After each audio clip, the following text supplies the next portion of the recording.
Before this video begins, I acknowledge that this is XSTNS's game and he can do with it whatever he wants.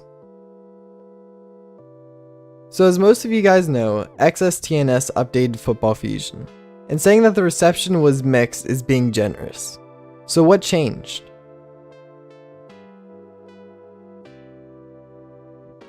He updated uniforms, logos, and team names. He overhauled kicking.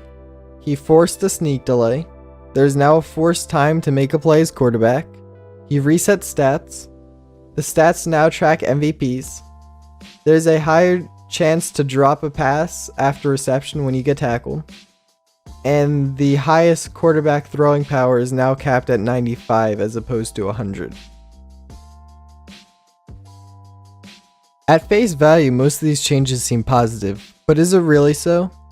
First off, to get out of the way, no one is arguing about the logo and team updates, or the fact that stats now track MVPs. And while some globals dislike stat resets, the majority of the player base could care less or view this as a positive. However, some of the other changes are a bit more controversial. Let's start with the kicking changes. Personally, I would agree with XSTNS that before this update, kicking was way too easy. However, I disagree with how to change it.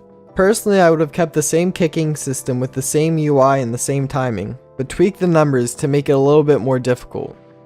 I personally don't agree with how precise you have to be in order to make a kick in this new kicking system.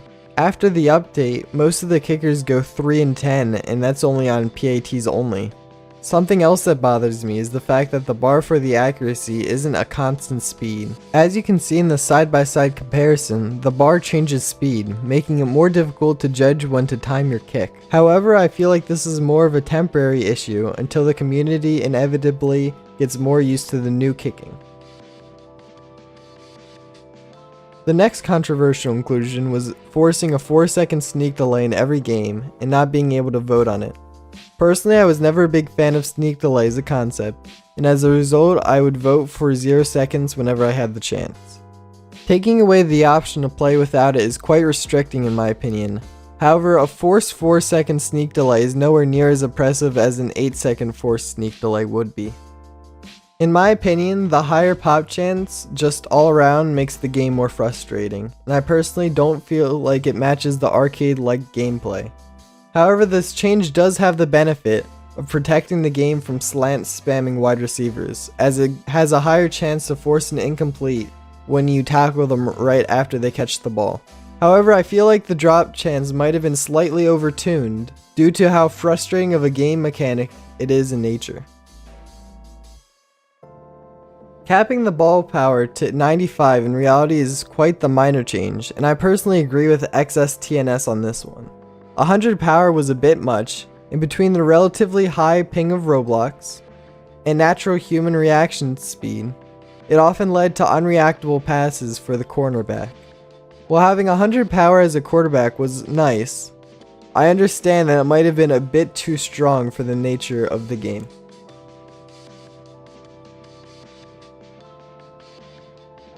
Finally, the most controversial change of them all, the time to throw mechanic. Personally, I'm split on the decision. In many ways, when I first heard of it, I hated the idea of it.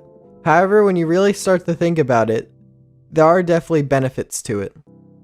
It will stop quarterbacks from milking the clock when they're up. It will stop the issue of running around as a wide receiver for 40 seconds waiting for a pass from your quarterback. And it will stop from quarterbacks who stop to type all the time. However, I feel like these pros do not outweigh the cons. Some of these include the fact that 10 seconds is such an unbelievably small time constraint, and this mechanic that's supposed to benefit the defense can be abused for the offense to help them. Let me explain. In a game where checkdowns are rare, losing 5 yards and staying on the same down is easily favorable to spiking the ball and losing a down, or lobbing a ball and risking an interception. Even outside of its ability to be abused, there is no visible timer for the quarterback until it gets under 2 seconds. If you aren't paying attention at quarterback, this timer can easily sneak up on you. Having a timer be visible for the whole play, or making the timer pop up earlier, would make the delay of games feel less sudden. I would also like to see XSTNS remove the 10-second timer from voting, due to how constraining 10 seconds can feel for making a play at quarterback. While I personally don't like the idea of forcing a quarterback to make a play in a certain amount of time, I feel like I could be a lot more open to the concept if some of its flaws were worked out. Do I think Football Fusion is ruined forever now? No. Do I think that I'm going to stop playing it because of these updates? No. Do I think the update could have been better? Yeah. Overall, I feel like this update was pushed out a little prematurely just to have an update. Personally, I would have preferred to have an update adding more new content to the game, as opposed to messing with the already good gameplay. Many of the ideas in this update were creative and nice thoughts. However, a few of them were executed poorly in my opinion, retracting from what could have been an all-around good update. Thank you guys for watching the video. Like the video if you liked it and subscribe to see more Football Fusion videos on your subscription feed. Before the video ends, let me know in the comments below about your thoughts on the update.